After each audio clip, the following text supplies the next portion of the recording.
টাকা না দিলে এখানে বসতে দেয় না। তার মানে এটা ছোট ছোট ক্ষেত্রে চুরি।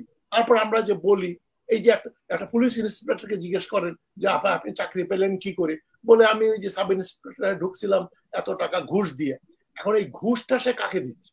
দেশত্যাগী হয়ে এখন ইস্তাম্বুলে পড়ে আছেন। তো এগুলো তার কোর্টের প্রতি লোকের বিশ্বাস নাই, জানে কোর্টে চিফ জাস্টিস থেকে শুরু করে চেইন, এখন 50টা জাস্টিসের মধ্যে হয়তো 5 জন অনেস্ট। এইটা যখন সমাজের অবস্থা হয়, জনগণ ট্যাক্স দিতে চায় না, খাজনা দেয় না, এবং সরকার থেকে সবাই চুরি করে। আমি যদি চুরি না করি সার্ভাইভাল সম্ভবপর হবে না। ফলে সমাজটা পচে গেছে। উত্তরগুলো কিন্তু প্রশ্নের মাধ্যমে বলে দিয়েছেন। তবে ট্রান্সপারেন্সি ইন্টারন্যাশনাল একটা দুর্নীতি প্রমাণের আগে যে কথাগুলো তারা বলে, পারসেপশন কিন্তু খুবই ইম্পর্টেন্ট। কোর্টে প্রমাণ হওয়ার আগেই জনগণের আদালতে প্রমাণ হয়ে যায় লোকটা চোর। এখন আপনি পারসেপশন, জনগণ যদি দেখে যে বেনজির আহমদের এতগুলো অ্যাপার্টমেন্ট, এতগুলো বাড়ি, এতগুলো রিসোর্ট, এত কিছু আছে, সারা জীবনে 2 কোটি টাকা সে অর্জন করে নাই, এবং কয়েক হাজার কোটি টাকার সম্পত্তির মালিক, এবং ওগুলো খবরের কাগজে বিভিন্ন মাধ্যমে প্রকাশিত হয়ে গেছে, তাহলে ওই হোম মিনিস্টারের বক্তব্য একেবারেই ধোপে টেকে না যে আগে কোর্টে প্রমাণ হোক। আর পরে ট্রান্সপারেন্সি ইন্টারন্যাশনাল যেভাবে লোকটাকে চোর মনে করে, তুমি চুরি, তোমার এত টাকা পেলে কোর্টে তো পরে প্রমাণ হবে, আগে পিপলস পারসেপশন। আমরা সবাই জানি লোকটা চোর, ওই কথা তো আমরা বলতেই পারি। সুতরাং কোর্টে পরে শাস্তি দেওয়ার আগে কোর্টে নিতে হবে, কিন্তু শাস্তি হওয়ার আগে এই প্রপার্টির মালিক যে তারা, এগুলো তো স্বীকার হয়ে গেছে, প্রমাণিত হয়ে গেছে, ওটা নিয়ে আলোচনা করা যায় না। এবং পুলিশ যেটা বলছে ওটা হচ্ছে যে ঠাকুর ঘরে কেড়ে আমি কলা খাই না। পুলিশ এখন এই যে পারসেপশনের ব্যাপারটা কিন্তু খুব ইম্পর্টেন্ট।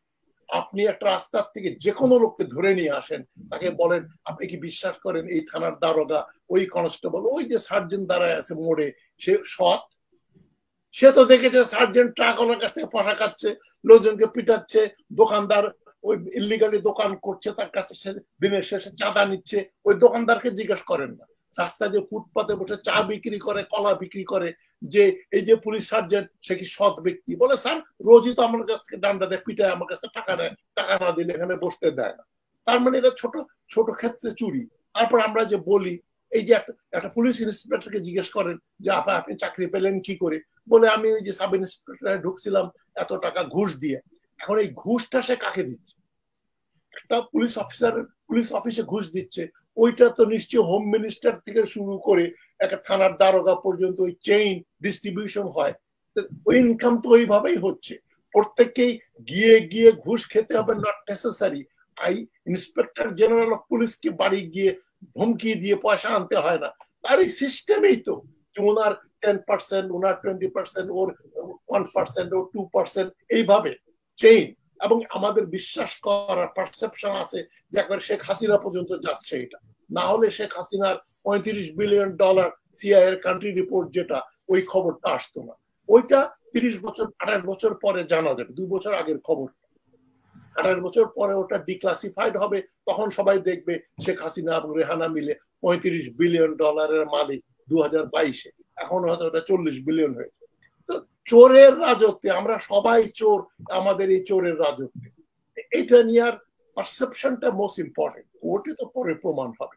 এন্ড কোর্টের ব্যাপারে যে পারসেপশন, আমি ওই হোম মিনিস্টারকে জিজ্ঞেস করতাম যে ভাই আপনার কোর্ট বিচার করবে, আপনার কোর্ট যে করাপ্ট এটার তার কোনো প্রমাণ, কোর্টের বিচার কে করবে? সুপ্রিম কোর্ট, হাইকোর্টের বিচার কে করবে? এস কে সিনহা বলেছে প্রধানমন্ত্রীর অফিস থেকে ফোন আসে, আমরা রায় দীক্ষা দিই।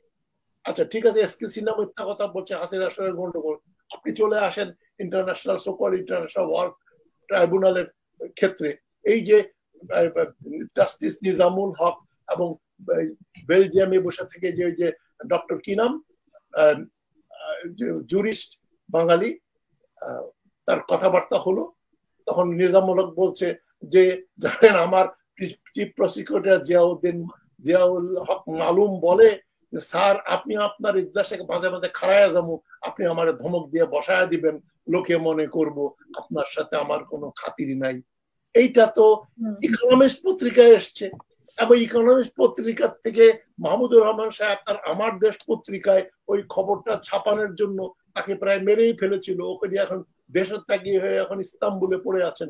তো এগুলো তার কোর্টের প্রতি লোকের বিশ্বাস নাই, জানে কোর্টে চিফ জাস্টিস থেকে শুরু করে চেইন, এখন 50টা জাস্টিসের মধ্যে হয়তো 5 জন অনেস্ট, 45 জনই ডিসঅনেস্ট। এটা তো পারসেপশনের ব্যাপার। আপনি যার কাছে যাবেন, যে মামলা খেয়েছে তাকে বলেন ভাই টাকা দিতে হয়েছে, জাজ সাহেব টাকা দিছি, অমুক টাকা দিছি।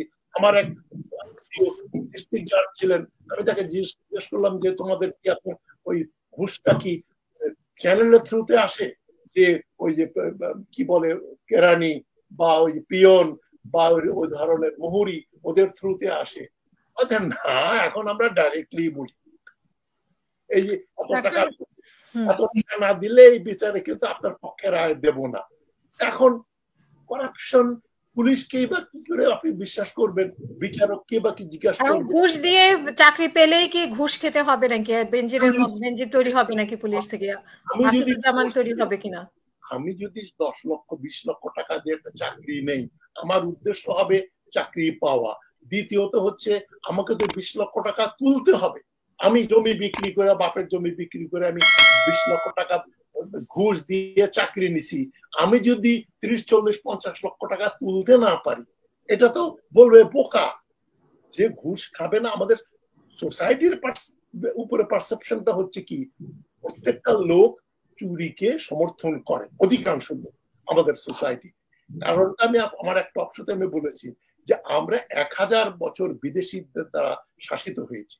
সেই সেন আমল থেকে শুরু করে মোগল, ব্রিটিশ সবই আমাদের বিদেশি শাসন। সুতরাং সরকারের সঙ্গে জনগণের সম্পর্ক হচ্ছে একটা বৈরিতা এবং ডিস্টেন্স। এই ডিস্টেন্সটা হচ্ছে কি, এই ডিস্টেন্সটা হচ্ছে সরকার সবসময় এলিয়েন। সুতরাং আমাদের উপমহাদেশের যে প্রবচনটা চালু আছে, সরকারি মাল দরিয়ামে ডাল, সরকার তো চোর, যত কম দেয়া যায়। সরকার ট্যাক্স নিচ্ছে, খালি নেয়, দেয় না। সুতরাং you pay and pay and you don't get anything. এইটা যখন সমাজের অবস্থা হয়, জনগণ ট্যাক্স দিতে চায় না, খাজনা দেয় না, এবং সরকার থেকে সবাই চুরি করে। আমি যদি চুরি না করি, সার্ভাইভাল সম্ভবপর হবে না। ফলে সমাজটা পচে গেছে। এবং পোস্ট কলোনিয়াল সোসাইটিতে এটাই হয়, জনগণ, সরকারি কর্মচারী, সাধারণ জনগণ করাপশনটাকে তারা জাস্টিফাই করে। এই যে আমরা দেশে করাপশনের কথা বলছি, ওই প্রবচনটা কেন আছে তাহলে, যে চুরি বিদ্যা বড় বিদ্যা যদি না পড়ো ধরা। এটা আপনি একটা লিচু কিনতে যান বাজারে, 100টা লিচুওয়ালা কোনোদিন আপনাকে 100টা লিচু দেবে না, 85, 90 বড় জোর 90টা লিচু সে গুনে গুনে দিয়ে দেবে আপনাকে। আপনি 100 মন মনে করে যেতে হবে, আপনার সময় নেই। সে বলে স্যার আপনারা এখন নিয়ে যান, আরো কাস্টমার আছে। তখন আপনিও জানেন, সবাই জানে আমি 90টা লিচু কিনছি, 100টার দাম দিচ্ছি। এখন আপনি আমাদের অনুষ্ঠান যারা দেখছেন, তাদের মধ্যে আমি একটা কথা বলি সবসময়, অপ্রিয় সত্য কথা। আপনি চোখ বন্ধ করে জুম্মার দিন বায়তুল মোকাররম মসজিদে 10টা লোকের গায়ে হাত দেন, বা চোখ বন্ধ করে কোনো ক্লাব বা কোনো শপিং মলে বা কোনো বিয়ের মজলিসে যেখানে লক্ষ লক্ষ টাকা খরচ হচ্ছে, চোখ বন্ধ করে 10টা লোকের গায়ে হাত দেন, 9টা চোরের গায়ে হাত পড়বে, এবং আরেকটা সে সুযোগ পায় নাই বলে রাগাননি। এখন এই হচ্ছে সমাজের সার্বিক অবস্থা। পাকিস্তান বলেন, বাংলাদেশ বলেন, ভারত বলেন, শ্রীলঙ্কা বলেন, এই কম বেশি। তো এখন কার মাত্রা বেশি? আফগানিস্তানের এত রাইফেলধারী তালেবানদের সরকার হওয়ার পরেও তারা কিন্তু one of the most corrupt countries in the world. Corruption আমাদের রন্ধ্রে রন্ধ্রে। এটাকে ওই যে ধমক দিয়ে বিএনপি এটা করতে চায়। সুতরাং আরে বিএনপি বিরোধী দলে যদি আসলে ওদের যদি ওই থাকতো, আগুন থাকতো, ও আগেই এগুলো নিয়ে আন্দোলন করত। আপনি যে কোনো দলের কথাই বলেন না কেন, ওদের মন্ত্রীদের অ্যাসেট দেখেন, কাদের ছেলের সঙ্গে কার মেয়ের বিয়ে হয়েছে, কোথায় তারা ওঠা বসা করে, কে কোন ব্যবসার পার্টনার। তো ঠগ বাঁচতে গ্রাম উজাড়। সেখানে আমরা চিহ্নিত করছি আওয়ামী লীগ বলে চুরি করে। আরে মুসলিম লীগ বলেন, বিএনপি বলেন, অন্য দল বলেন, তারা কি সুযোগ পেয়ে চুরি করে নাই? কম আর বেশি। সুতরাং মাত্রা বেশি হয়ে গেছে বলে এই 15 লক্ষ টাকার ছাগল কেনাটা চোখে লাগে।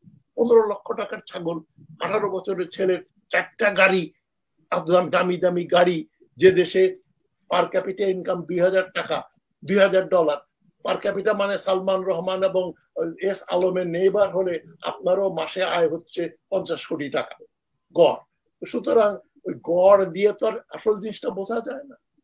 এই $2000 ধরে না পার ক্যাপিটা ইনকাম, সেখানে একজনের 4টা 5টা গাড়ি ছেলেকেই দিচ্ছে, মেয়েকে দিচ্ছে, আবার বলছে ছেলে আমার ছেলে না। এই মিথ্যাচার, করাপশন, এসব কিছু একটা একই অঙ্গে অঙ্গাঙ্গি ভাবে জড়িত। রিপ্রেশন, করাপশন এন্ড মিসম্যানেজমেন্ট, এটা দিয়ে দুর্ভিক্ষ হয়, এটা দিয়ে দুঃশাসন হয়, এবং একটাকে বাদ দিয়ে আরেকটাকে সুষ্ঠু করা যাবে না। আপনি অত্যাচার বন্ধ করবেন, আয়নাঘর বন্ধ করবেন, গুম খুন বন্ধ করবেন, তার আগে আপনাকে করাপশন বন্ধ করতে হবে। করাপশন বন্ধ করবেন, মিসম্যানেজমেন্ট বন্ধ করতে হবে। মিসম্যানেজমেন্ট বন্ধ করতে হলে যোগ্য লোকের শাসন ব্যবস্থা চালু করতে হবে। সবগুলোই তো আমাদের জন্য সোনার হরিণ। ধন্যবাদ স্যার আপনাকে। নিয়ে আমি আদৌ খুবই একটা বিচলিত নই। মাউসেতুংয়ের এই কথাটাই পুরনো কথা, মাছের মাথা পচে তারপর সমস্ত দেহে পচনটা হয়। মাথাটা পচে গেছে, $35 বিলিয়ন বেড়ে বসে আছে হাসিনা পরিবার। এখন আমি আশা করব বেনজির আহমদ এবং আজিজ আহমদ একেবারে সুস্থ, একবারে পরেশগার, খুব আমল নিয়ে। সরকার কেন বাঁচাতে চাচ্ছে, এই মানে ওনাদের দুর্নীতিকে কেন ঢাকতে চাচ্ছে? বেনজিরের ব্যাপারে এই ব্যাপারে দেখা যাচ্ছে ইনভেস্টিগেশন হচ্ছে, কোর্ট পাঠাচ্ছে। এটা তো ওবায়দুল কাদের বলছে যে সেনা প্রধানই হোক আর পুলিশ প্রধানই হোক, দুর্নীতিবাদ হলে হাসিনা সরকার কাউকে ছেড়ে দেবে না। কিন্তু আজকের কথার সাথে তো মিলছে না। আজকে তো উনি বলছেন যে হ্যাঁ, কিন্তু এটা তো একটা সুবর্ণ সুযোগ যে দেখেন আমার সরকার কত ভালো, যাদেরকে ব্যবহার করা হয়ে গেছে, বেনজির আহমদ, আজিজ আহমদ, ওই 2-4টা কোরবানির বকরা চলে গেলে হাসিনার কিছু যা আসে না। এবং পুলিশ অ্যাসোসিয়েশন থেকে বলেছে হ্যাঁ এরকম ভাবে সবাইকে ঢালাওভাবে বলা হচ্ছে না। আপনি পুলিশের ডিআইজি বলেন, আইজি বলেন, এসপি বলেন, ডেকে ডেকে প্রায় পার্সোনালি বলেন যে ভাই আপনার এই এই অমুক জায়গায় তো বাড়ি, অমুক জায়গায় সম্পত্তি করলেন কি করে? সবাই শ্বশুরের পয়সায়, শ্বশুর পয়সা দিয়েছে। ওই শ্বশুর বাড়িতে গিয়ে বলেন ভাই শ্বশুর এত পয়সা পেলা কই, তোমার জামাই কি তুমি 500 কোটি টাকা দিয়েছো? এখন এগুলো লোকে জানে, জেনে আমরা আমাদের সমাজে প্রিটেন্ড করি, মুনাফিকি। সুযোগ পেলে আমরা কি চুরি, কিন্তু বাংলাদেশের লোকজন চুরিকে ঘৃণা করে না, চোরকে ঘৃণা করে না, চোরকে তারা হিংসা করে। বেটা এত বানায় ফেললো, আমি কি করলাম? এখন এটা হচ্ছে মানে 2-4 জন, 100-র ভিতরে 2-3-4-5 জন বাদ দিলে 95 চিন্তা হচ্ছে এই যে শালা আমি তো এই চাকরিটা করছি, এই চাকরিটা পাইলে আমিও তো দেখায় দিতাম বেনজিরের মতো। সমস্যাটা ওই যে কালচারের ভেতরে খুন, কালচারটাকে চেঞ্জ যদি না করেন, এটা করতে পারে লি কুয়ান ইউর মত একটা লোক যদি ক্ষমতায় বসে, আর কি বলে ওই যে সাউথ কোরিয়া ছিলেন যে জেনারেল পার্ক, তার মতো একজন জেনারেল যদি বসে, ক্ষমতার লোক যদি বসে, তাহলে ডান্ডা পিটিয়ে ঠিক করতে পারে। আমি শেষ বক্তব্য দিচ্ছি, পাকিস্তান আমলে, আইয়ুব খানের আমলে দেখেন বড় বড় ব্যুরোক্রেটদের নিয়ে, আজিজ আহমদের ওই যে চিফ সেক্রেটারি ছিলেন আজিজ আহমদ বা কুদরতুল্লাহ শাহাব, ফিদা হাসান, এদের ক্ষমতা মন্ত্রীদের চাইতে বেশি ছিল। হাসিনা আমলে কি বেনজিরের ক্ষমতা কি মন্ত্রীদের চাইতে বেশি না? আমি নিজে দেখি যে এক জায়গায় দেওয়া হচ্ছে, সব গাড়ি ওই ড্রাইভারদের বাইকে অ্যানাউন্স করা এক গাড়ি, সবচেয়ে আগে বেনজির রহমানের ড্রাইভার আসলো, বেনজিরকে তুলে নিয়ে গাড়িতে চলে গেল, তারপরে মন্ত্রীদের ড্রাইভাররা আসলো। তো তার ক্ষমতা বেশি, আইয়ুব খানের আমলেও ছিল বেশি ব্যুরোক্রেটদের ক্ষমতা। এই খান খুনি জল্লাদ হলেও রিলেটিভলি হি ওয়াজ অনেস্ট। 2 বছর সময় পেয়েছে, বেশি চুরি করার সময়ও পায় নাই। তার সময় কিন্তু 303 হলো, 303 জন টপ ব্যুরোক্রেটদেরকে ধরা হয়েছিল, বাঙালি অবাঙালি মিলে। তখন অবাঙালিদের পরিবারের লোকজন তারা এখনো বলে না না না আমার বাবাকে অন্যায় ভাবে হেইয়া খান শিকার বানিয়েছে, আসলে আমার বাবা খুব সৎ। তা আপনি অসৎ লোককে ধরতে পারে সৎ সরকার যদি দেশে আসে। আমি কোনো হেইয়া খানের ফ্যান না, বলছি ওই 2 বছরে হেইয়া খান আইয়ুব খানের মতো ওই 22 পরিবারকে লালন করে হেইয়া খান ক্ষমতায় বসেনি। হেইয়া খান তখন ডান্ডা দিয়ে দেশ চালাচ্ছিল এবং ডান্ডা দিয়ে দেশ চালিয়ে দেশটা ভেঙে ফেলল, ওটা অন্য ভিন্ন ব্যাপার। কিন্তু